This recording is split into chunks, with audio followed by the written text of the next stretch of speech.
In this video, you're going to learn about something that you'll likely never have heard in your life, and I don't think it's ever been discussed on YouTube or in any platform whatsoever. I think what I have came up with in my crazy, sad, disturbed mind, in my own lonely torture in this complete and utter trial of burning infernal brimstone. My brain has concocted some kind of concept that has just been it's so unbelievably I don't even know how to describe it. So it's basically a combination of physics and motivation.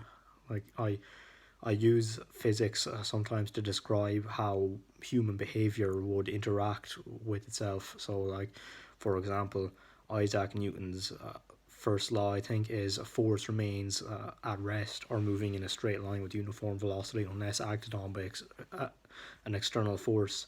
This is a metaphor for how people usually keep going in their own ways and get stuck in their own ways eventually, unless they're hit by something else, aka an external circumstance or someone else talking about them and or talking to them or influencing them in some way. And this is why people who are older are stuck in their own ways, because they've gained so much velocity and therefore they've just kept moving in the same direction, and therefore it's harder to reach them and it's harder to actually bang them in a certain direction. It's still possible, but it's harder, and it doesn't work for everyone.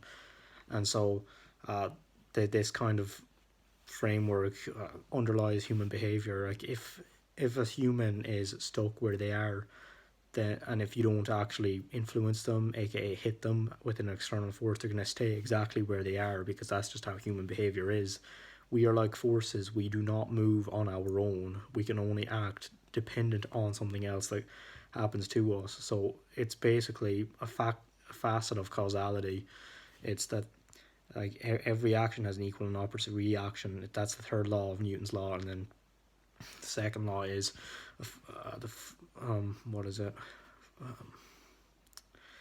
The the rate of change of momentum is proportional to the force causing it and takes place in the direction of that force, which could also underlie human behavior in the sense that, however, something much influences us directs how much we're going to act in accordance with whatever did happen to us. So, like if something like kind of annoying happened to you, like a kid ran into your leg at a zoo, then you probably wouldn't avoid zoos again. But if for example, a lion broke out of an enclosure and it ended up 3 feet away from you and you almost got attacked by it, then you're likely never going to visit a zoo again, because the force just caused you to repel right away from that zoo, and therefore you are more inclined to stay away from that freaking zoo with that big force acting on you than with the little force of the annoying child that ran into your leg. So it's like it basically underlies all of human behavior, and this goes in the same way as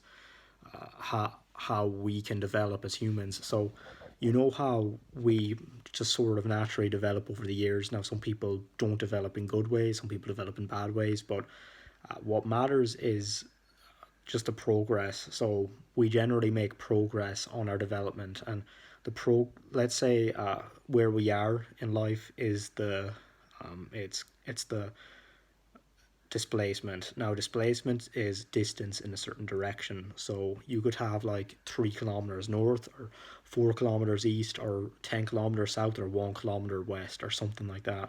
That's basically how that's how displacement works. It's like the amount of distance within a certain direction. I think I've explained it well enough to you for you to understand it. Now we are who we are on this particular displacement let's say you have coordinates. Now you're 1 1 or something, you're not going to be influenced unless something external acts on you. So you're 1 1. Now you start making progress because something influenced you. So you might be going to 1 2, 1 3, 1 4, and 1 5, and you keep going on while you're moving in this straight path, and you're going at a constant speed, and this constant speed is the progress you're making. So you're making progress in a certain direction, and you're going consistently with it. Now, the next part of this is acceleration.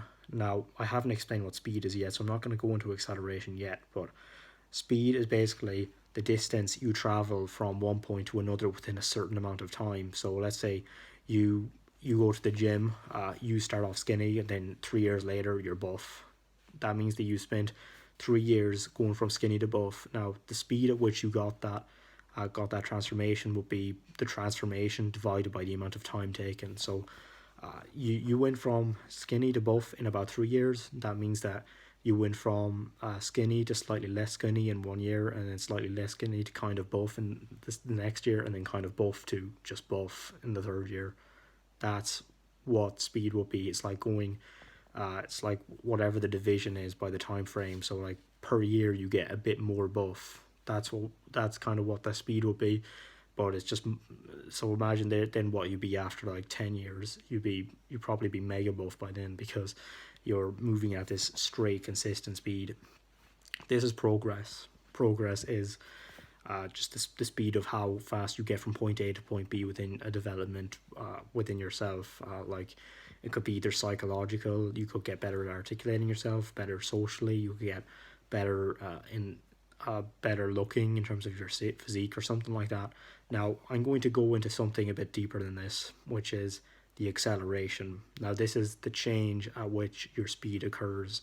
So say you go from 3 years, in 3 years you go from skinny to buff, right? You're going skinny to buff in 3 years. In the next 7 years, you're like, in the next 7 years you're absolutely built like a bull. Like by the end of those 7 years, so after 10 years you're like a freaking train house or something. Now you could be mega buff or you could be like a train house. The difference is you increase your speed of progress in one version of the 7 years, and in the other version of the 7 years you didn't. And in the version of the 7 years you didn't increase your velocity or your speed. It was when you became only mega buff, but you should have been like a train house. Now the way that you can actually you can actually increase the speed of your progress, it's through pain. That's the accelerative component of personal development. It's pain, because the velocity one, which is speed in a given direction, by the way, it's basically what displacement of distance is to speed. That's just progress. That's just regular progress. Doesn't necessarily have to be painful.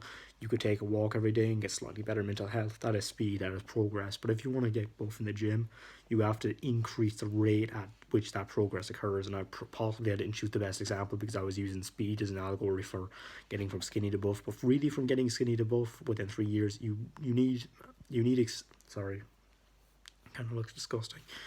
You need a component of accelerative force, and force is only created with mass, and it combines with acceleration, and you need that in your life. You need to speed up your progress in some way, and that's what I've been doing the last few months. I've been speeding up my progress to in order to actually get from someone who could barely articulate themselves on the phone, who was terrified of making cold calls, into someone who just finds them as a slight annoyance to do in the day. That's basically the transformation I've made.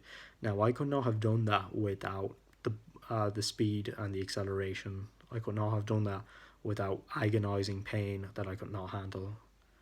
And speaking of agonizing pain which you cannot handle, there is two types of pain. Now, these aren't fully exhaustive. I'm only talking about them in the context of this particular framework of speed to acceleration and in acceleration. Well, what's the speed of acceleration? How do you change the speed of acceleration itself? How is it that, acceleration might be, you go from 10 kilometers an hour to 20 kilometers an hour within only about 10 seconds. That means you're speeding up by 1 kilometer per hour per second. That's what acceleration is. Now, what is the speed of acceleration? Because we can't always just assume that acceleration is constant, can we? Because if acceleration was constant, it would always stay the same. It would just stay at 1 kilometer per hour per second of acceleration. That's what it would be. Now, if a car kept doing that and it kept going at one kilometer per second of acceleration with the car, then after about a minute it would be going at 70 kilometers per hour, and it's like it would be breaking a speed limit. By then, if it went another minute, 130. If it went another minute, 190. If it went another minute, we don't even want to think about that. It's about as fast as a plane taking off from a runway. We don't want to talk about a car going that fast. It would burn you to ashes and you could not handle that. That is when acceleration is constant, and you obviously cannot maintain the same acceleration over and over again. That means you have to decrease the acceleration. And how do you increase or decrease the acceleration? It's with jerk. That is the speed of acceleration. So we have distance, and then speed. Distance divided by time is speed, and then speed divided by time is acceleration. Now acceleration divided by time is jerk, and it's a pretty short, almost brusque name. It's kind of odd to think it's such an anticlimactic name, but you know, the rate at which jerk increases over time is like, or increases over time is crackle, and then it goes whiz, and then it goes pop, or something like that. Those are not things you need to worry about, but I do want to address jerk in this video. Jerk, in terms of pain, is going into situations that you find horribly uncomfortable, and just it's increasing your pain tolerance.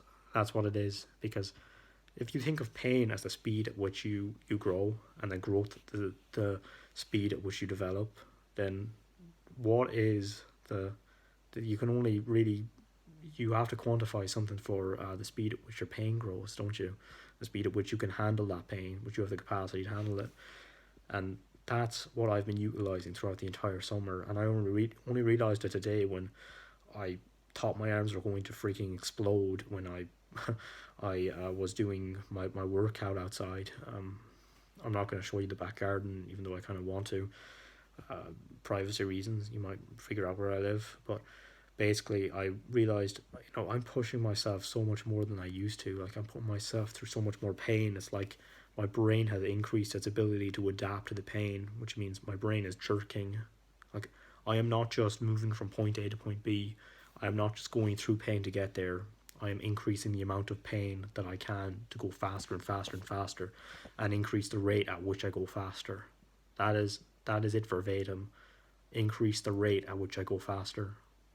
And it might take you a bit of time to actually compute that sentence, because it's just so, it's just something you don't think of.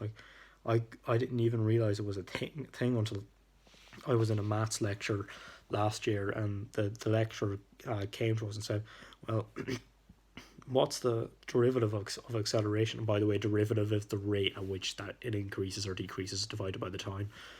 So it's like calculus, you know, derivatives are in calculus, and this can be applied to real life, which is one of the only reasons I think college is actually useful in terms of my course, because it's teaching me these different allegories in life. Like,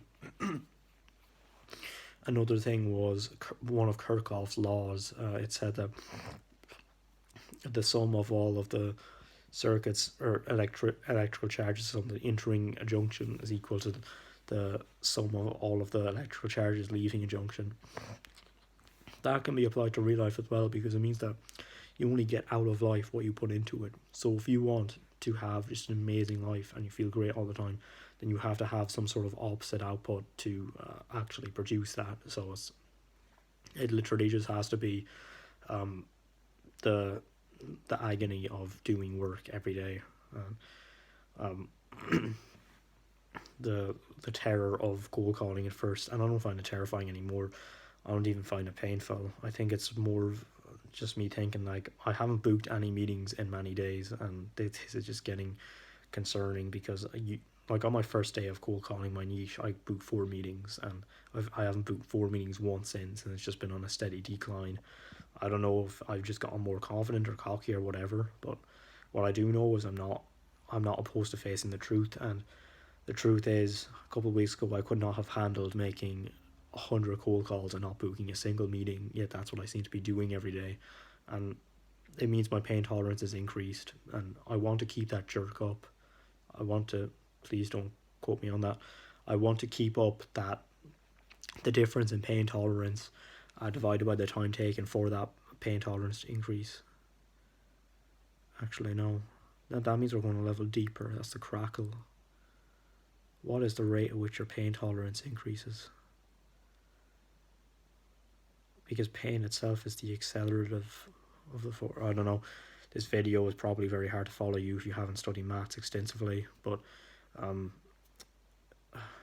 I still think it's an interesting concept. You see, you have to sort of apply these concepts to real life. You know, you really do use everything you learn in school. It's just not in the way that you're really taught. Like you use English for persuasion, which is an extremely important skill. You just don't go through the agony of actually becoming a persuasive person, which sucks because that's exactly what you need. And you also don't, like, I use some English techniques I learned in school in my bloody copywriting. I just use everything I learned. The one thing I don't use is probably Irish, but maybe I could use that because I have a pain tolerance built up for especially mundane tasks and activities, and maybe that's from Ireland from Irish. For example, writing that Google Ads guide just really took the gas out of me for a while. And what have the other subjects taught me?